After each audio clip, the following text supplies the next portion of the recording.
Hey guys, it's Gaijin Hunter back with another hunt from Monster Hunter Online, the Chinese MMO. For this video I'm going to be using Sword and Shield, and I'm using the Sword and Shield from the Akura Washimu, which is actually a scorpion type monster that appeared first in Monster Hunter Frontier. If you guys are interested, let me know in the comments below and I can definitely upload a hunt with this monster. It's pretty cool. Anyways, I have just gotten into high rank. I'm using low rank gear. But I made a high rank weapon, so the goal for this hunt was to not die 3 times.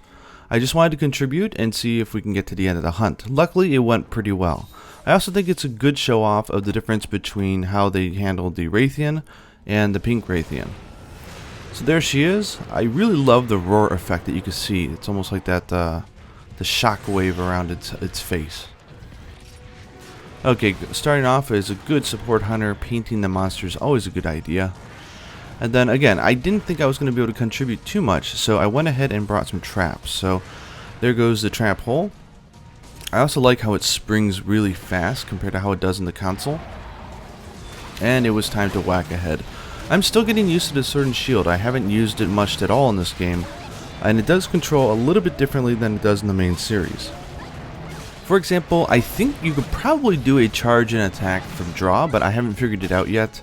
And I haven't figured out how to use items with my weapon out. And ooh, did you just see that? That was a guard point on Sword and Shield, and that is pretty darn awesome. I also thought it was kind of funny. Like, the bow user had sleep, but unlike the console games, I don't think anybody really has bombs. So even though we put the monster to a sleep, no one was really able to capsize on it.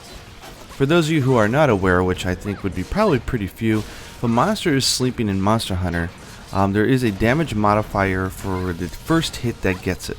If it's a physical hit, it's 2 times damage. If it's a bomb or an item like that, it's 3 times damage. Oof. So when you get hit, that little speech bubble above your head says, "I was poisoned." It's almost like an instant message. Man, she is on point, isn't she? I had my daughter watching me when I was playing this, and this whole time she's like, "You're about to die, you're about to die." Just letting me know what was going on. So I'm doing pretty bad here, so here we go with, I tried to do another trap, but I think someone already had placed theirs, which means that I can't place the trap. That's fine. Ah, there it is. There's the other shock trap. Now the good thing about the Rathian and the Pink Rathian is that they are lawnmower AI, so if you try to bait them, they will come and follow you, which is good. And it's asleep again, and of course we don't have bombs. This is, I know, aggravating as all get out for some of you to watch. It was just as aggravating for me to be in there, especially for the fact that I wasn't able to bring a bomb either, so I'm part of the problem. I was feeling pretty good at this point in the hunt, actually. Things were going pretty good, things were stable. And I decided to start helping out, trying to go after the tail, which I should have been doing from the start. Tails are great because even if you fail the quest, you do get something to take away from it, so, you know, I always try to knock off the tails.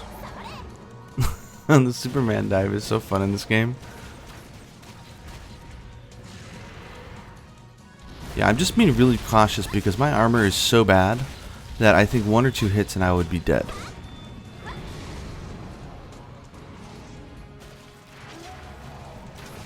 Just a really gorgeous monster. I really like how they did it. Whoa! Fast transition. So they could have done that a little bit better, but the maps do transition into different weather during the game. So we can go from morning to night. You can go from nightfall to rainfall and so forth. So I don't know if it's linked to the damage that you've done to a monster, whether at a certain point it changes into a rainy stage. I don't know. But that's pretty cool. 3 tail hits. Any Rathians. If you're ever in the main series and you need to get off a Rathian tail, just lay her in a shock trap. Her tail hangs down a little bit low, and it's really easy to then just whack around at it. And because I was good enough as a good support hunter to paint the monster, we were able to track that it went all the way up to Area 4.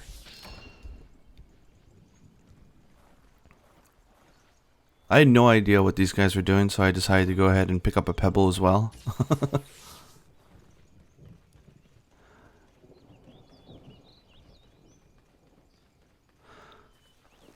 It's really hard to tell, but one of the things I like that they do in this game is that when you're about to enter into another part of the area, there's kind of like a cinematic frame in on the top and bottom of the screen that lets you know that you're almost at the end of the area.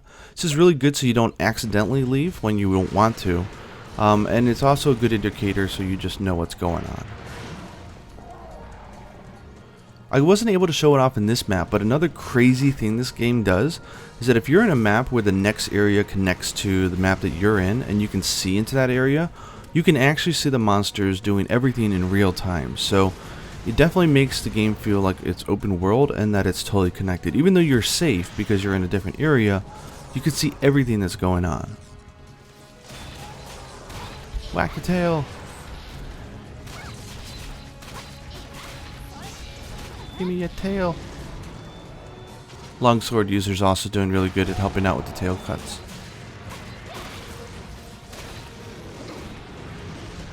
Oof.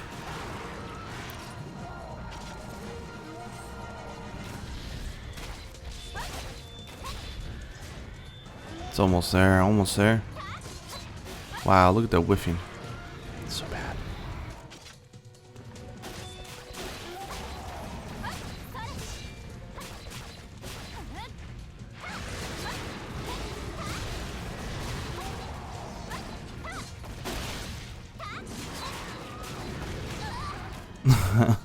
I do like that if you get hit and it's not a really large knockdown, you do get knockdown negation if you go ahead and try running afterwards.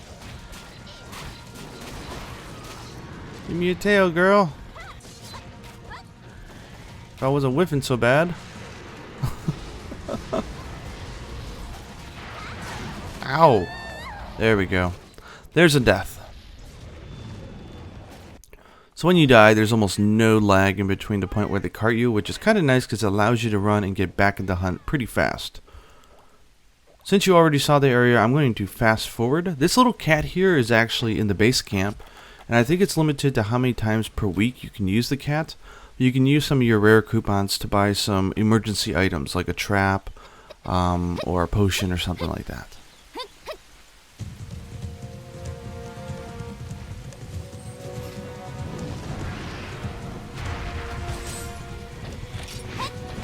Okay, go ahead and paint the monster again. Again, if you see like the 5-minute mark, it's generally a good idea to paintball the monster a second time. Come on, give me a tail.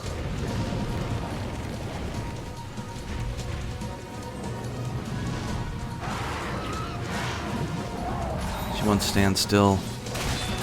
Yeah! I am the worst hunter in the world. This is really bad etiquette. You should not stand there and carve a monster tail in the middle of a hunt. It'll remain there until the very end. Or when the monster flies away, you can carve it. Sitting there and then carving it is not only a good way to get yourself killed, but it's also pretty rude because everyone else is probably hunting. So don't copy me when I did that. That was very rude. Okay, one of the things you'll take notice is that on the upper left of the screen, there's the time wheel, right? And next to the time wheel, there's this like zigzaggedy design. And what that is my hunter art. So in this game, you get 2 hunter hearts, and you decide which one you want to take in with you to battle. And as you do damage, and especially as you take damage, the gauge will fill up. And then all you have to do at that point is hit, if you're using the controller, hit like the left bumper, I think it is, or the left trigger, and it will activate your special attack. They're pretty flashy, they're cool, and they're completely different from what you see in the console games, which is pretty fun.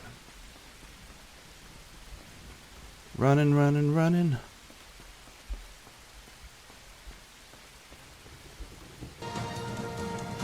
There she is. That's my super, and I totally whiffed it, but at least you got to see what some of these hunter arts look like. That's so bad. Yeah, again, you see those little bars that just came in? That's enough, like I said, it's an indicator that you're about to enter the next area, so that allowed me to sort of make sure that I didn't. So, awesome change. I hope the main series copies it and does the same thing. We've all been in the desert map, right? Where we accidentally leave to the next area. It's the worst. Okay, then you know it's an authentic Monster Hunter experience when you go and you chase a monster to one end of the map, and then they immediately fly away and go to another end of the map. So, Monster Hunter Online, you are legit. Let's fast forward. Woohoo! Fast forward! Ah, she's sleeping, so she's almost dead. Oh, and we woke her up. Yeah, the longsword user I think is using the talent, which there's certain talents that you can unlock that alter the way that your monster plays. That gives you like evade distance up when you do fade slashes. It's very cool. Oh yeah! MVP baby. Did you see that?